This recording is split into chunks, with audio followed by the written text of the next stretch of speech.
Bueno, buenas tardes a todos, chicos. Bueno, a ver, me presento. Mi nombre es Alexis Carreño, soy estudiante de medicina, igual que ustedes. Ya voy cursando mi tercer año de medicina. Y pues soy ayudante de la banda. Me ayudo de vez en cuando. Muy de vez en cuando. Hoy es cuando, por ejemplo. Hoy, por ejemplo, ya me tocaba. Bueno, a ver. El día de hoy, chicos, vamos a hablar de un tema corto, que es el sistema respiratorio. Va a ser un tema bastante corto, así que presten atención, por favor. ¿Okay? Bueno, si vamos a hablar de lo que es el sistema respiratorio, obviamente vamos a tener que hablar de lo que son los pulmones, porque es el actor principal de esta obra del teatro. ¿Ok? Primero, vamos a empezar hablando de lo que es la yema pulmonar. ¿Qué es la yema pulmonar? Va a ser una evaginación, zona saliente, como un dedito, lo pueden ver acá de color azul, si está, que va a aparecer en la pared anterior, en la parte de adelante, de lo que es el intestino anterior. Hasta este momento ustedes ya saben que el intestino anterior se va a dividir en lo que es el intestino anterior, medio y posterior, ¿verdad? Ok, entonces en la pared anterior se va a originar la yema pulmonar. ¿En qué fecha? En la cuarta semana. ¿Ok? ¿Por qué? ¿Por qué se produce esto? Se produce debido a que en el mesodermo se va a llegar a producir lo que es un aumento en el ácido retinoico. Este aumento de ácido retinoico, como va a subir, va a hacer que en el endodermo se produzca la sintetización del gen TBX4, que es el gen principal del sistema respiratorio, digamos así. ¿Ok? Eso es lo importante por ahora. Siguiente. Entonces, ya dijimos que se va a llegar a formar lo que es la yema pulmonar.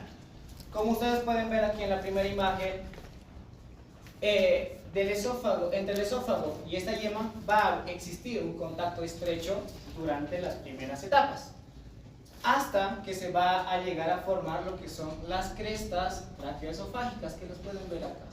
Estas crestas están primeramente así y van a llegar a cerrar hasta formar un conducto completo. Van a llegar a cerrar y van a separar lo que va a ser en un futuro la tráquea y el esófago. Entonces nos va a dejar dos tubos en esta parte. Vamos a tener a lo que es el esófago en la parte posterior y la tráquea en la parte anterior. ¿Ok? Entonces, continuando, el crecimiento de esta yema pulmonar va a continuar hacia la parte inferior y vamos a tener lo que son dos yemas. Bueno, primeramente va a existir un engrosamiento en lo que es acá y va a llegar a dividirse en dos, lo que tenemos dos pulmones, ¿verdad? Entonces vamos a tener a lo que son las yemas bronquiales primarias. ¿Ok? Esas dos yemas bronquiales primarias van a continuar con su crecimiento. ¿Y qué va a seguir? Siguiente. Primero, antes de continuar con eso, vamos a hablar de lo que es la laringe. ¿Ok? La laringe se va a llegar a formar igualmente de la parte, el revestimiento interno que va a tener la laringe se va a llegar a formar de lo que es el endodermo. Pero lo que consiste a lo que son los cartílagos, músculos y eso se va a llegar a formar de lo que son el cuarto y sexto arco faríngeo. ¿Ok? Es importante. Y la laringe, o bueno, estos cuarto y sexto arco faríngeo va a estar inervado por un nervio, que en este caso va a ser el décimo craneal. ¿Cuál es? El vado. Nosotros, el vado. Esa es medicina. ¿Ok? Entonces va a estar inervado por el décimo craneal, el vado. ¿Ok? Al principio vamos a tener una conexión todavía con lo que es el esófago. En la mano dice una superficie sagital, que va a ser una línea, así, como un lápiz, una línea. Va a tener ese contacto con lo que es el esófago. Pero debido a la proliferación rápida que va a tener la parte de los cartílagos, se va a llegar a formar, esta conexión se va a llegar a formar en una forma de T y va a dejar de ser una línea sagital. ¿Okay? Aquí pueden verlo más claro, se llega a formar una línea T.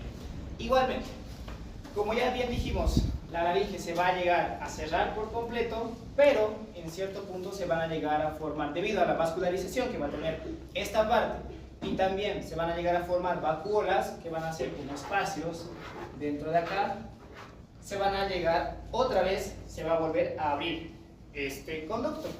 Y aquí es donde van a entrar lo que son, lo que se le llama también como los ventículos laringeos. Estos ventículos laringeos van a ser estos espacios que están aquí, que van a llegar a formar en un futuro lo que son las cuerdas bucales falsas y las cuerdas bucales verdaderas. ¿Ok? Bien. Ahora, continuemos hablando de la tráquea, bronquios y los pulmones. Ya dijimos que la yema pulmonar va a ir creciendo hacia la parte caudal, o sea, hacia abajo.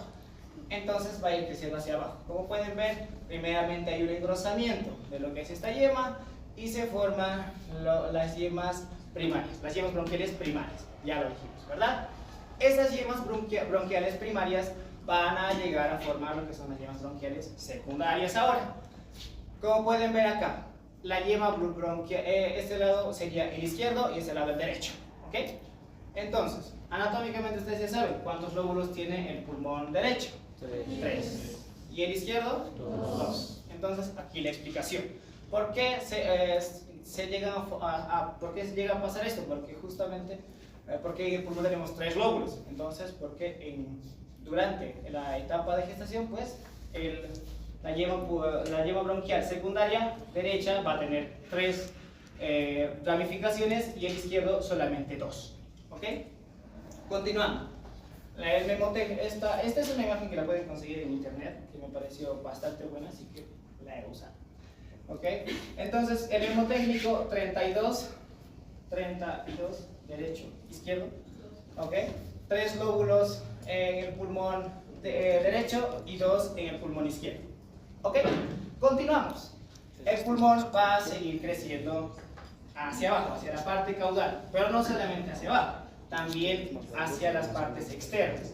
¿Okay? Aquí pueden ver las flechas en dirección lateral y también caudal. Entonces, también se va a ir hacia afuera y hacia abajo al mismo tiempo. ¿Ok? Y dentro de esto vamos a tener 2 capas que van a estar cubriendo justamente a lo que son los pulmones.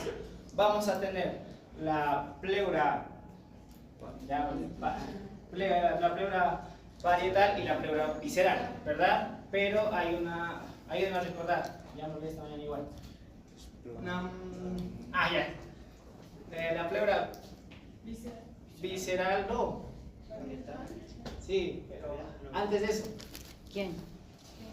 La cabeza. Estás hablando de los canales pleuro. Pericárdico, sí, pericardio, pleuro. Exacto, pleuro pericárdico y pleuro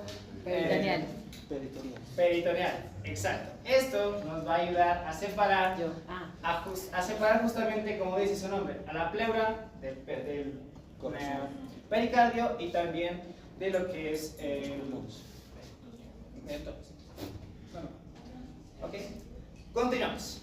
Entonces, vamos a tener lo que es la pleura visceral, que es la que va a estar justamente unida a lo que son los pulmones en desarrollo. Pueden ver estas líneas rojas que están rodeando a estos pulmones que se están desarrollando, que va a ser nuestra pleura visceral, que ya sabemos que va a estar envolviendo o cubriendo a lo que son los pulmones. Y vamos a tener a la pleura parietal también, que va a estar por fuera, revistiendo a lo que es la pared del tórax, y dentro de estas dos se forma un espacio, que este espacio va a llegar a formar la cavidad pleural, que ya saben para qué es, para evitar el rozamiento entre el órgano y las paredes del tórax, ¿verdad? Continuamos entonces. Llegamos. El pulmón, como ya pueden ver desde acá, se va dividiendo, continúa con su división, los bronquios continúan dividiéndose hasta llegar a, siguiendo un patrón, que es el patrón dicotómico. ¿Cuál es este patrón? Si decimos dicotómico, quiere decir 2, ¿verdad? Entonces, de una se dividen en 2, de esas 2 se dividen en 4, ¿ok? De cada una va a ir sumando de a 2, de cada una van a ser 2 más. Y estos segmentos, estos bronquios segmentarios van a continuar dividiéndose hasta que podemos ver que llegan al número de 10 en el pulmón derecho y número de 8 en el pulmón izquierdo. Esto va a continuar hasta llegar a 17 subdivisiones más. Van a seguir dividiéndose hasta llegar al final de lo que es el sexto mes. Terminamos al sexto mes y ustedes dirán, entonces, ¿al sexto mes termina de dividirse el pulmón? No. Después de la etapa postnatal, todavía tenemos más divisiones. 6 divisiones adicionales más después de la vida postnatal. Y eso llega a durar más años también. ¿Ok? Ahora vamos a hablar de la maduración de los pulmones. Esta es la parte que la doctora me corrigió esta mañana, que vamos a hablar mejor ahora. Primero vamos a tener el periodo pseudoglandular. ¿Ok? ¿Qué es? Desde las 6 hasta las 16 semanas. Exacto, de las 6 a las 16 semanas. Que es un periodo donde se va a continuar dividiendo los bronquios de manera continua. ¿Ok? Luego pasamos a la fase canalicular. ¿Cuál es esta fase? Consiste en que el bronquiolo terminal, que lo tenemos acá, puede llegar a dividirse de entre 3 a 6, de 3 a 6 bronquios, de 3 a 6 sacos terminales, que lo pueden ver acá. Los sacos terminales pueden ser de entre 3 a 6, y aquí en este caso en la imagen pues tenemos a 4. ¿Ok?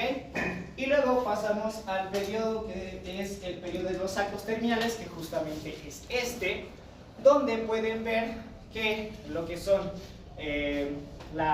los capilares que van a estar cerca de los pulmones van a llegar a acercarse. Aquí pueden ver que están alrededor de lo que son los bronquios terminales y llegan a unirse en sí con lo que son los sacos terminales.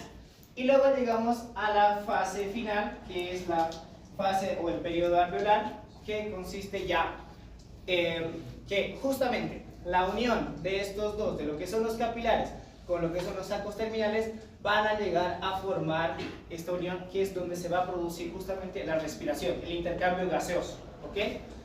Y eso. Entonces, al finalizar ya, continuando con esto, vamos a hablar de lo que es los neumocitos tipo 1. Los neumocitos tipo 1 van a aparecer al iniciar la quinta semana. ¿Estoy bien? Bueno, doctora, ¿me ayuda? ¿O ustedes?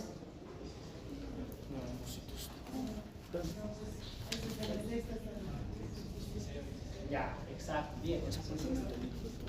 Me ha ayudado. Bien.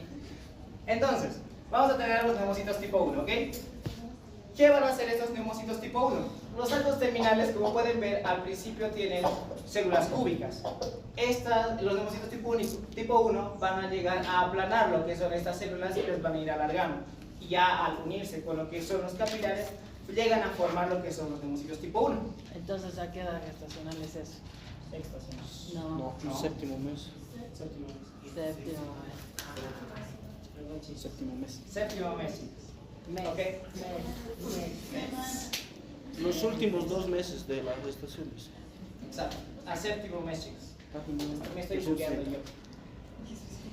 Pero tienen que corregir. Porque les está diciendo que se acercan los capilares y recién aparecen los neumocitos de tipo 1. Y cuando se produce el surfactante, aparecen en los neumocitos de tipo 2 para producir el surfactante. ¿De acuerdo? Exacto. Ahora continuamos. Luego tenemos a los neumocitos, como ya dijo la doctora, a los neumocitos tipo 2. ¿Qué van a hacer estos neumocitos tipo 2 o por qué son importantes? Porque estos van a llegar a producir lo que es el surfactante. ¿Por qué es importante el surfactante? Es una sustancia muy rica en fosfolípidos que va a ayudar a desarrollo en sí de... A ver, ¿cómo así? A disminuir la tensión superficial Exacto. del alvéolo para evitar el colapso en la primera inspiración. Exacto. ¿En qué consiste esto? Resulta y acontece que a partir del séptimo mes o a partir del séptimo mes, el bebé ya empieza con los movimientos respiratorios. Entonces ya empieza a aspirar, pero aspira líquido. entonces los pulmones van a estar llenos de líquido. Y al momento de nacer, este líquido se va a absorber por los pulmones y se va a llegar a absorber, y entonces lo que es el surfactante va a llegar a formar una delgada capa en los sacos terminales, justamente, y estos van a ayudar en lo que es la tensión superficial. ¿Para qué? Para que al momento de entrar aire no haya ese choque fuerte o brusco, digámoslo así, entre lo que son la sangre, o en el intercambio gaseoso, no hay ese choque brusco entre aire y sangre. Entonces, para que no sea brusco y ayude al surfactante. ¿Ok? Y para eso es importante. Y justamente se dice también que a partir del 7º mes un bebé ya puede llegar a sobrevivir, digamos así, un bebé prematuro puede llegar a vivir, porque ya dijimos que a partir del 7º mes ya va a empezar con los movimientos respiratorios, entonces ya puede. ¿Y para qué también es importante? ¿Por qué? Porque el surfactante también va a ayudar a la madre en lo que es el proceso de parto.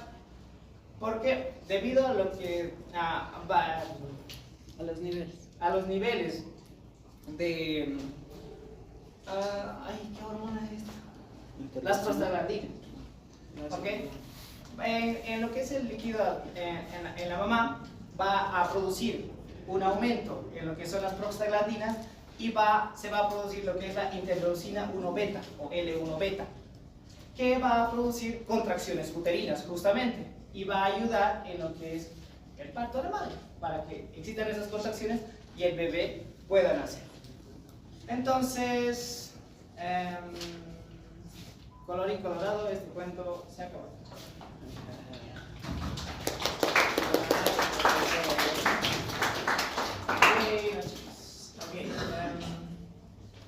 Sí, ya saben cómo es medicina, ¿para qué estudian?